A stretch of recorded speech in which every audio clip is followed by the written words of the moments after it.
옛날 어느 마을, 산을 등지고 냇물을 품은 한 고택에 나이가 지긋한 시어머니가 살고 있었습니다. 남편은 일찍 세상을 떴고 외아들만 정성껏 키워 장성하게 되었죠.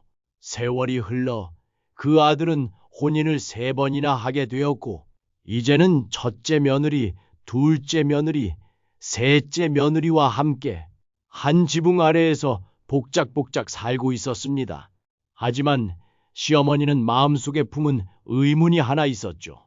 도대체 이 셋 중에 누가 진짜 내 자식처럼 여길 만한 며느리인지. 말로는 다 효부라 하는데 진심은 눈에 보이지 않으니 원. 그래서 어느 날 시어머니는 조용히 며느리 셋을 불렀습니다. 얘들아, 오늘부터 너희 셋에게 시험을 하나씩 내어보련다. 맏며느리부터 차례대로 받아보도록 해라. 시어머니는 큰 며느리에게 물었습니다. 보이지 않지만 가장 귀한 것이 무엇이더냐? 그것을 내게 가져오너라. 큰 며느리는 조용히 고개를 끄덕이고 밖으로 나갔습니다. 며칠 후 큰 며느리는 비어있는 항아리를 안고 돌아왔습니다. 어머니, 이 항아리 안엔 공기와 숨이 있습니다. 눈에는 보이지 않지만 없으면 죽는 것이지요. 가장 귀하고 생명과도 같은 존재라 생각하였습니다. 시어머니는 고개를 끄덕였지만 미소는 짓지 않았습니다. 둘째 며느리는 차분하게 책을 안고 들어왔습니다. 눈에 보이지는 않지만 지혜와 배움은 사람을 바르게 이끄는 가장 귀한 힘이라 생각합니다.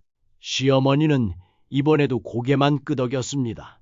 막내 며느리는 빈손으로 돌아왔습니다. 저는 어머니를 향한 제 마음을 가져왔습니다. 보이지 않지만 진심은 느껴지는 것이라 믿습니다. 시어머니의 입가에 미묘한 웃음이 번졌습니다. 그래, 진심은 눈에 보이지 않지만 무겁게 전해지는 법이지. 며칠 뒤 시어머니는 2번째 시험을 내렸습니다. 세상에서 절대 꺼지지 않는 불이란 무엇이더냐? 그 불을 내게 보여다오. 먼저 큰 며느리가 움직였습니다. 그녀는 부엌 아궁이 앞에 앉아 반나절 넘도록 장작을 지폈습니다. 어머니, 저는 집안의 살림과 밥이 끊기지 않아야 가정이 유지된다고 믿습니다. 이 아궁이 불처럼 꺼지지 않고 타오르게 하겠습니다. 시어머니는 고개를 끄덕였지만 말이 없었습니다. 둘째 며느리는 작은 호롱불을 들고 들어왔습니다. 어머니, 이건 제 추억의 불입니다. 아버지가 돌아가시기 전 제 손을 잡고 해주신 이야기가 아직도 머릿속에 선합니다. 그 불은 제 마음속에서 절대 꺼지지 않습니다. 시어머니는 살짝 고개를 숙였습니다.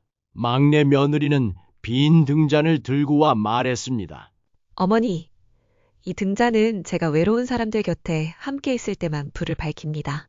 그 불은 마음에서 타오르기에 사랑과 공감이 있는 곳에선 절대 꺼지지 않습니다.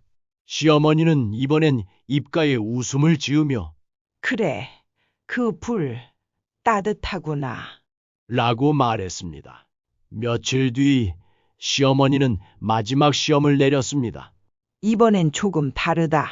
내가 가장 두려워하는 것이 무엇인지 생각해보고 그걸 없애다오. 며느리 셋은 각자의 생각에 잠겼습니다. 큰 며느리는 방안을 깨끗이 치우고 거울을 깨끗이 닦았습니다. 고운 옷을 꺼내와 시어머니에게 입혀드렸습니다. 어머님께선 늙음과 쇠약함을 두려워하시는 줄 알았습니다. 그래서 다시 젊은 시절처럼 꾸며드렸습니다. 시어머니는 미소도 없이 고개만 끄덕였습니다. 둘째 며느리는 아궁이에서 약탕기에 한약재를 다려왔습니다. 어머님이 나이가 들고 쇠약해져 건강이 나빠지는 것을 두려워하시는 것 같아 좋은 약재를 넣어 다려왔습니다. 시어머니는 조금 웃었지만 고개는 여전히 무거웠습니다. 막내 며느리는 아무 말 없이 조용히 시어머니 옆에 앉아 손을 꼭 잡았습니다. 어머니가 가장 두려워하시는 건 혼자 남겨지는 외로움이 아닐까 싶었습니다. 이 집안의 큰 어른으로 늘 강하신 척 하시지만 이제부터는 제가 곁에서 말벗이 되어 드릴게요. 저는 어머니 곁에서 귀 기울이고 함께 있어 드릴게요. 혼자 계시지 않게 해드릴게요. 시어머니는 그제야 눈시울을 붉혔습니다. 그래, 내 속을 누가 들여다본 적이 있었더냐. 그날 밤 시어머니는 혼잣말을 했습니다. 세 며느리 모두 나름의 정성과 지혜를 내보였지만 진짜 내 마음을 읽은 아이는 바로 막내로구나.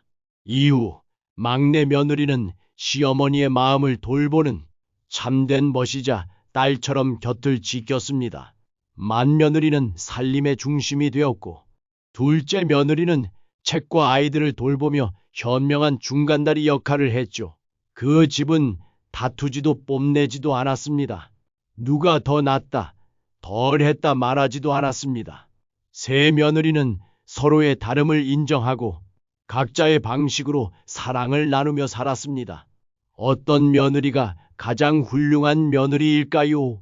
그건 시어머니가 정한 기준이 아니라 함께 사는 사람들이 나눈 마음에 달려 있는 것이 아닐까요?